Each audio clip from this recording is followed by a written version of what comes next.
I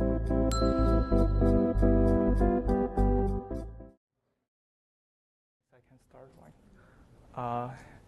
Good afternoon, everyone. My name is Zhang. Today I will present a work on the lightweight virtualization with QEMU and KVM.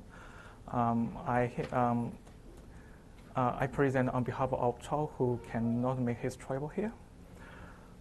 So first, I will introduce the background and motivation of this project, and then I will go through the detail of optimization we made for the launch time and memory footprint, and then I will talk something about the integration with some production, the Intel Cloud Container, and then it's about something about our current effort to make our work upstream, and finally I will summarize by the current status and some to-dos.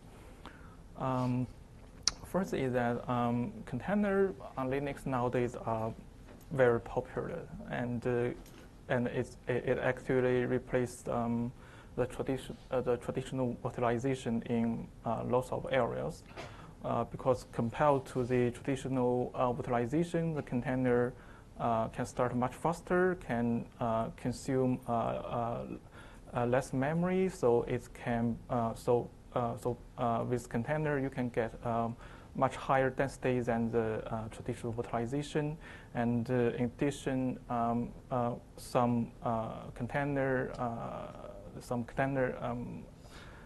like Docker or Rocket provide some convenient way to let you deployment their applications.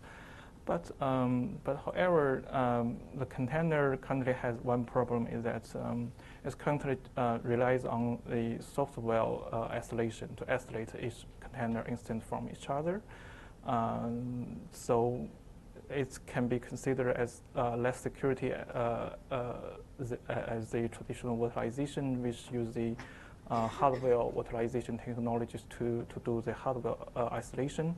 So in order to guarantee the security of the container, an intuitive idea is to run the container in the traditional virtual machine, but then you just lose other benefits of the container.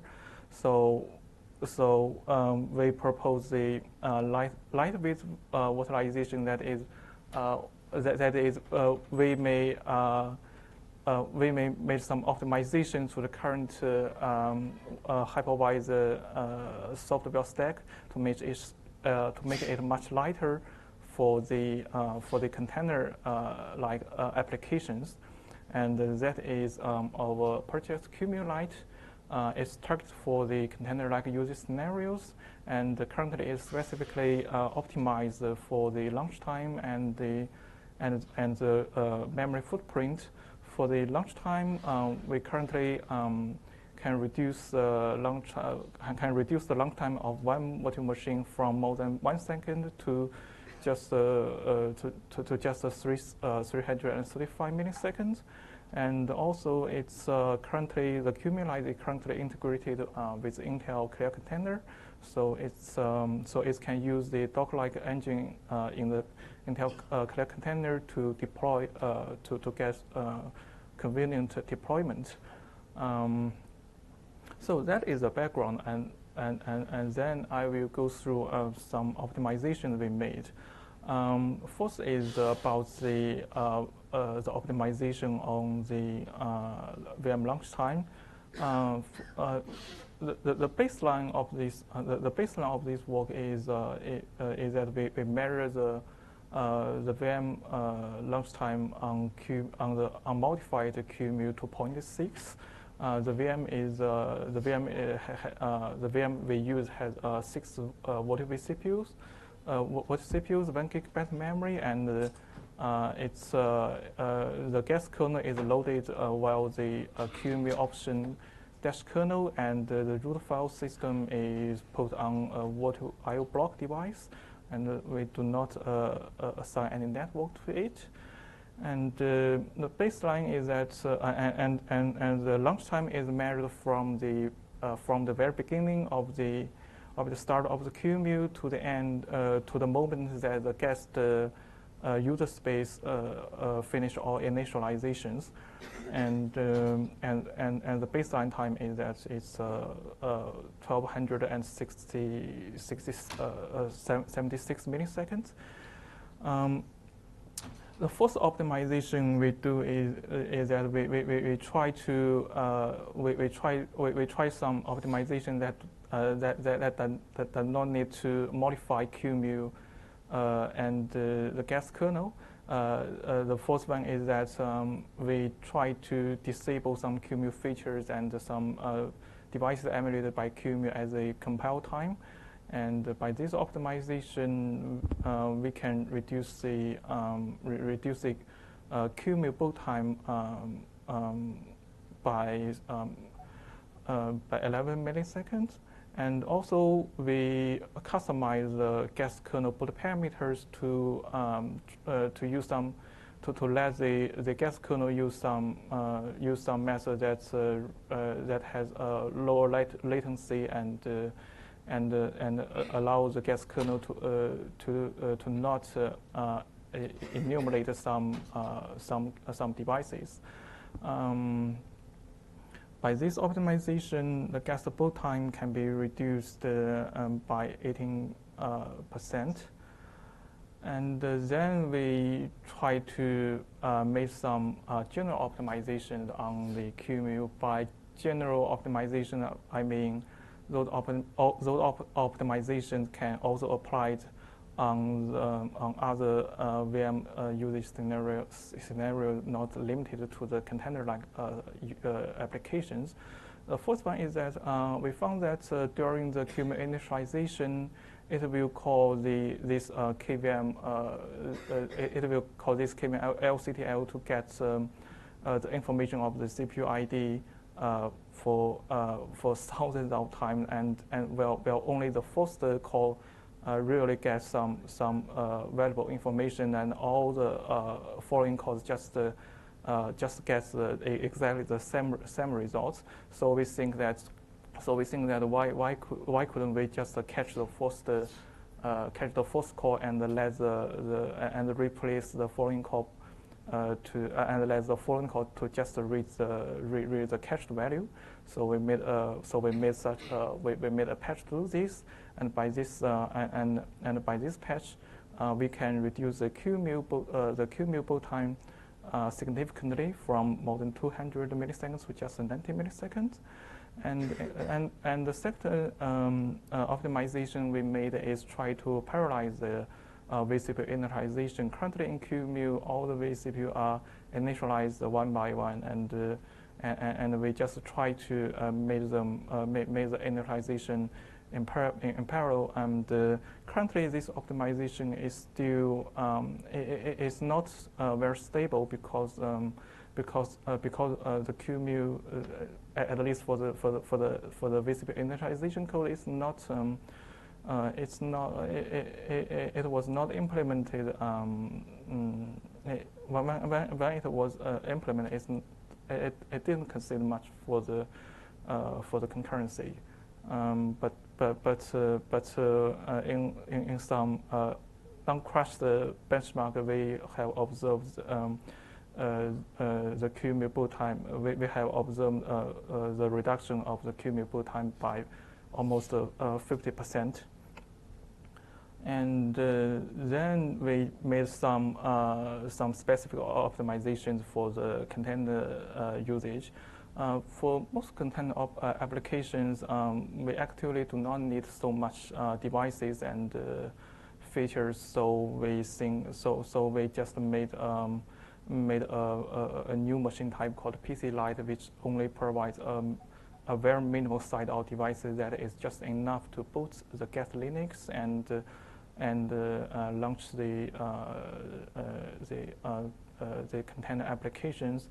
In this new machine type, we use APIC for the interrupt controller and the what are you console as a for the console, and we only implement a very simple PCI host, and we do not provide any SATA devices. Instead, we use NVDIMM to host the guest this image.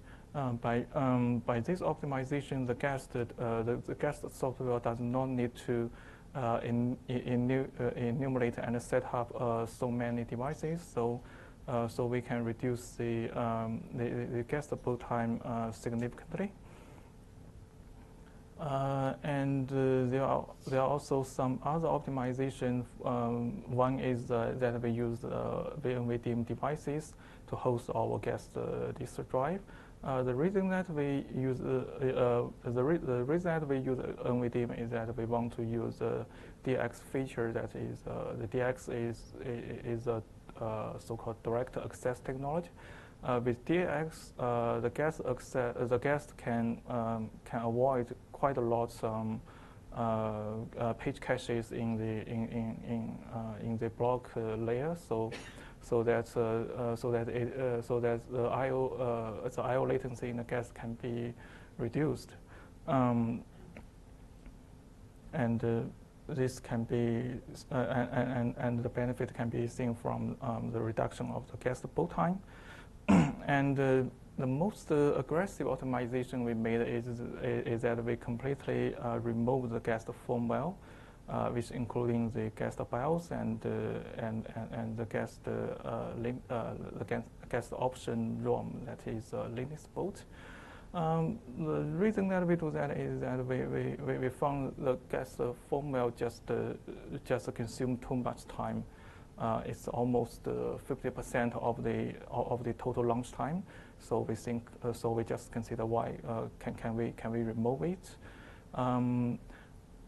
So in order to remove it, we move some work that is traditionally done by the guest firmware to the QEMU, such as the patching of the guest ACPI and the load of the guest EFL kernel.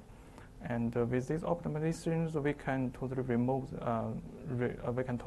that more than 500 milliseconds of the guest firmware boot time, and the guest kernel can be both much faster as well.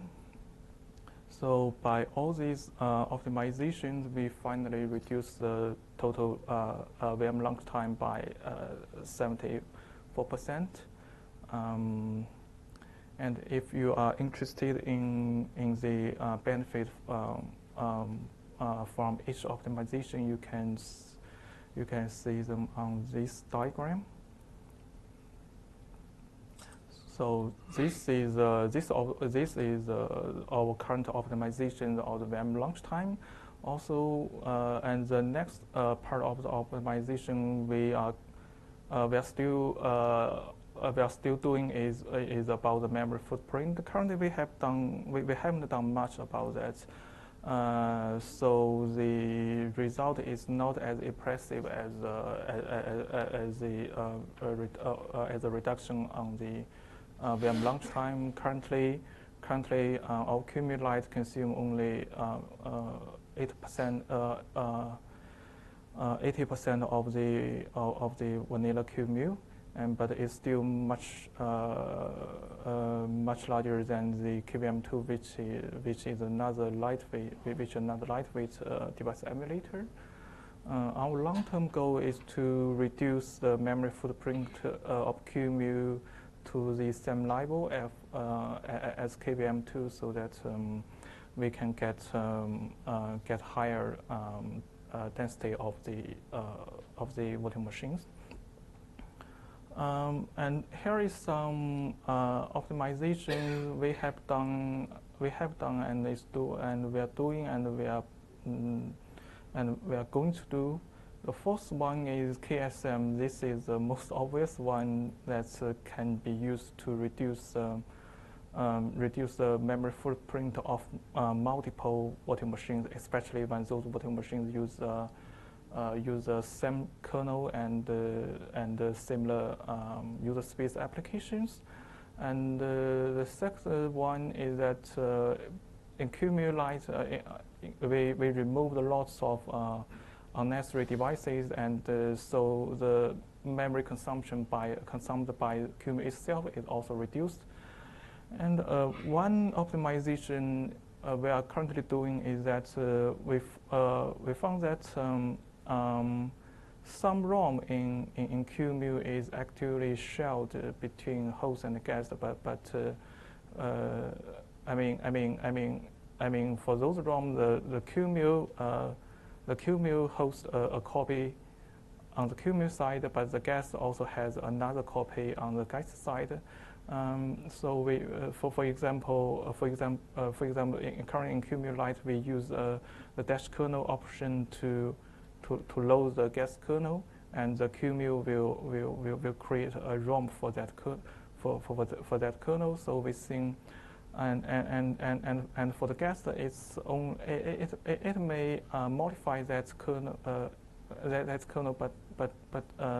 but amount of the modification is usually very small. So we think can we shell this ROM in a copy on write way,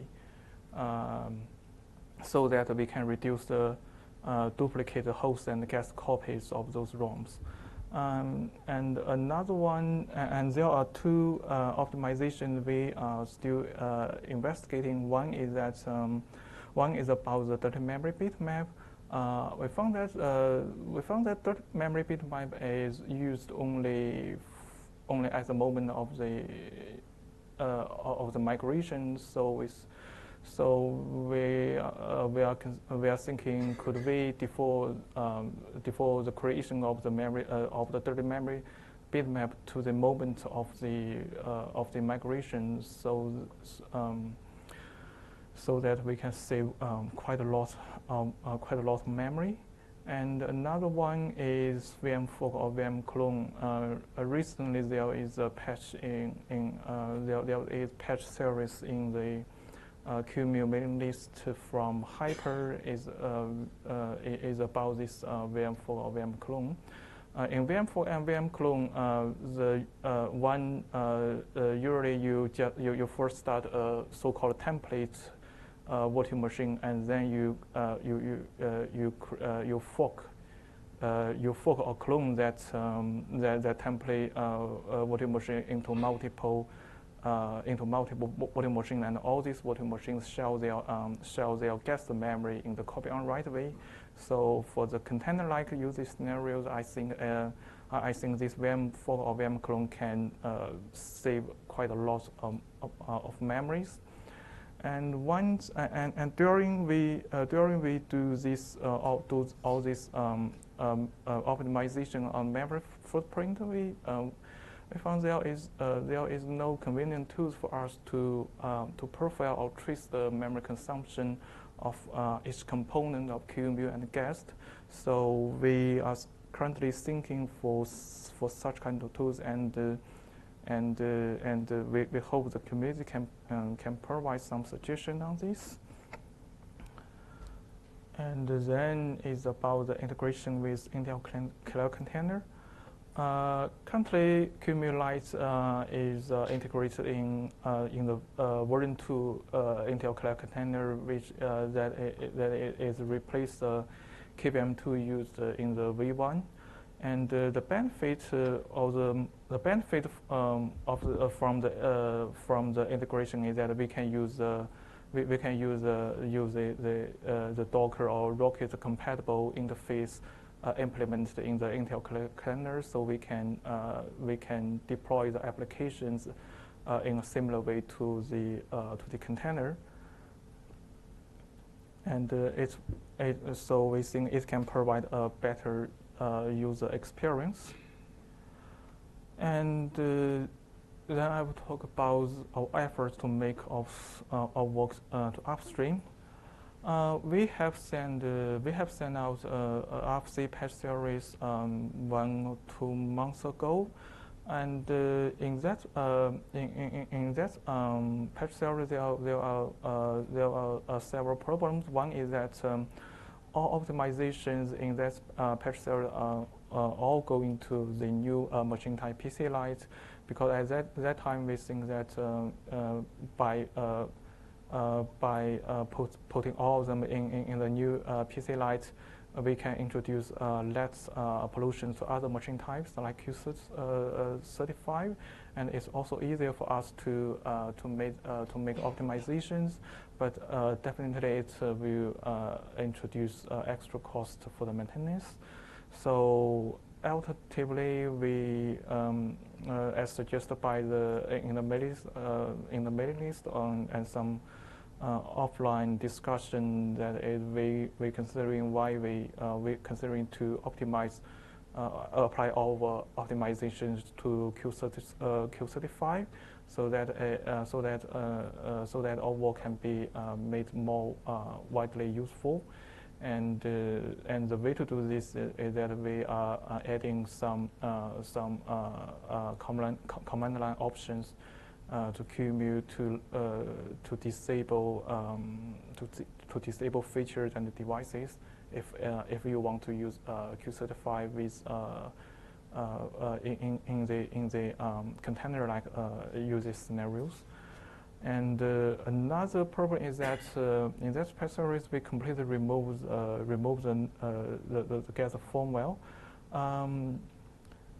Though the remove can provide a significantly speed up, but its usually would be limited to the Linux, and especially if we want to apply optimization to Q35, it would be a problem. So we're considering to use some lightweight firmware like QBoot, so that it's possible to support more guest operating systems. And but in our benchmark, we found that QBoot is still too slow, so more optimization are still needed. And we also want to keep the no firmware as an option, so that for users that actually want to hope extreme speed up, they can still use it. And in fact, yesterday we have sent out another update patch. In this patch series, we actually move most of our optimizations to Q35, so there is no new machine type, no PC Lite in that patch series. And the way we do the optimization is to, or the way we control the optimization is to add quite a lot of command switches to control, to enable or disable each optimizations.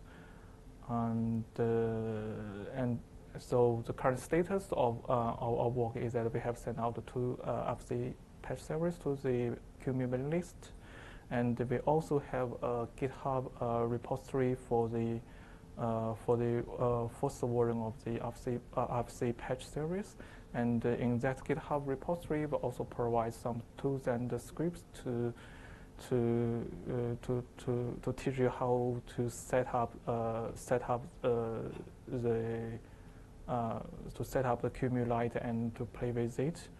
And it's also the first version of the QEMU Lite is integrated in the Intel Collector V2, and we have more optimization on the launch time and the memory free on the way, and we are also doing the upstream work.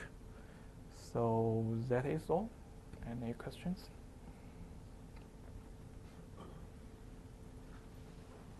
Yeah. So does the no machine type you refer to the CPU, or what do you refer to no machine? Can you please use the mic, please? Oh,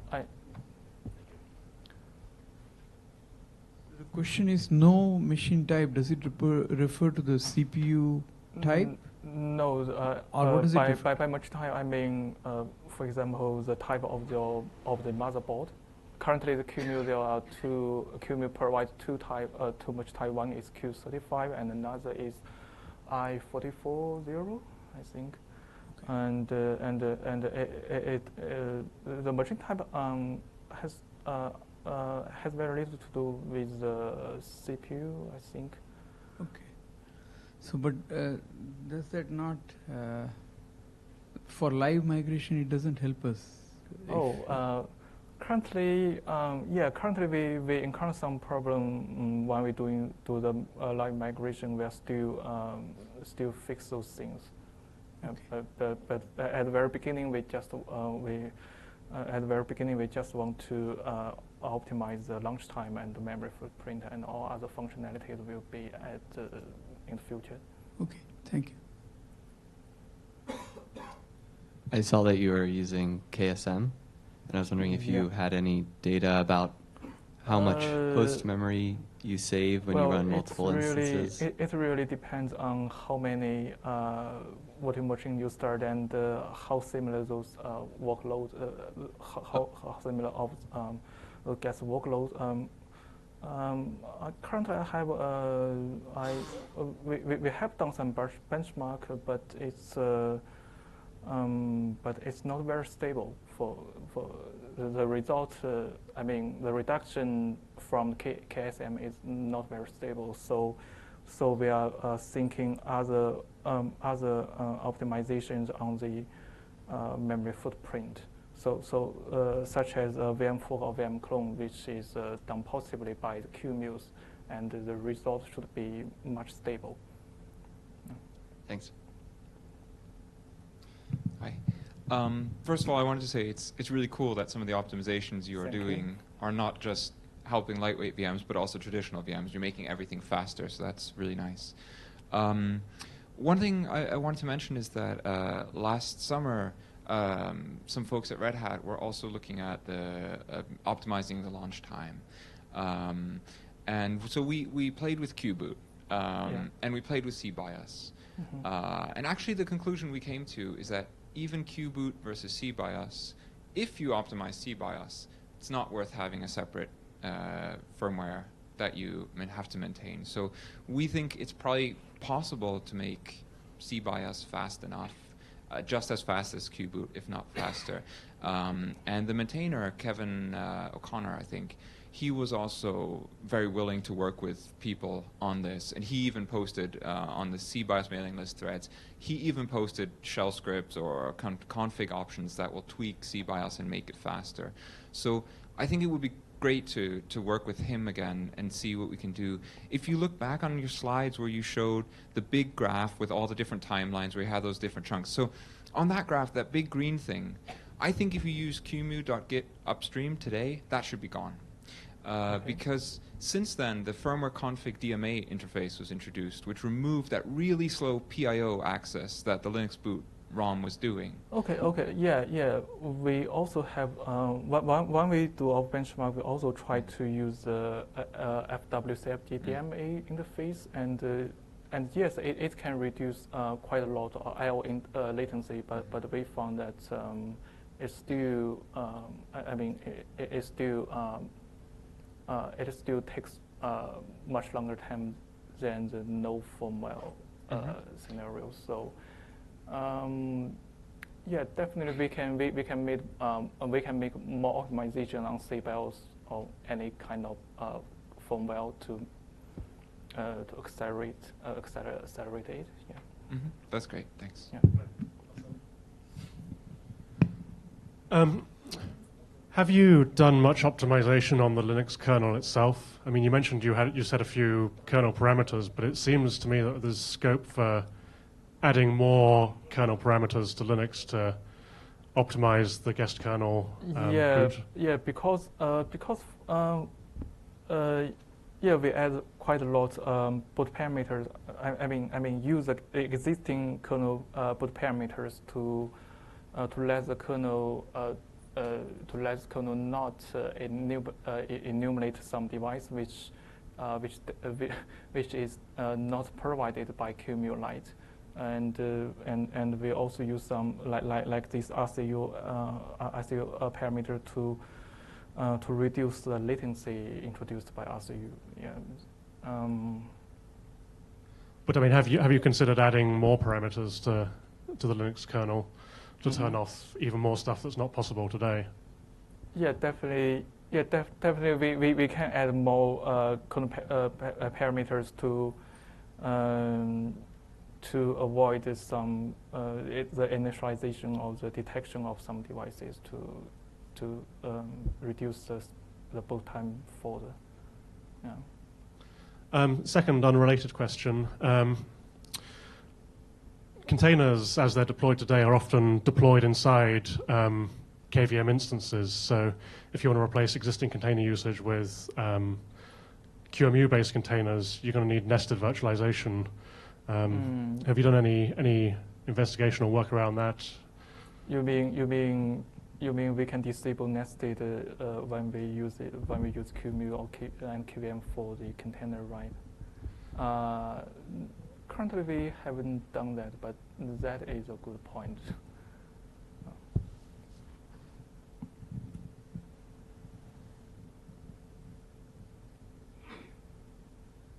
So that's all. Thank you.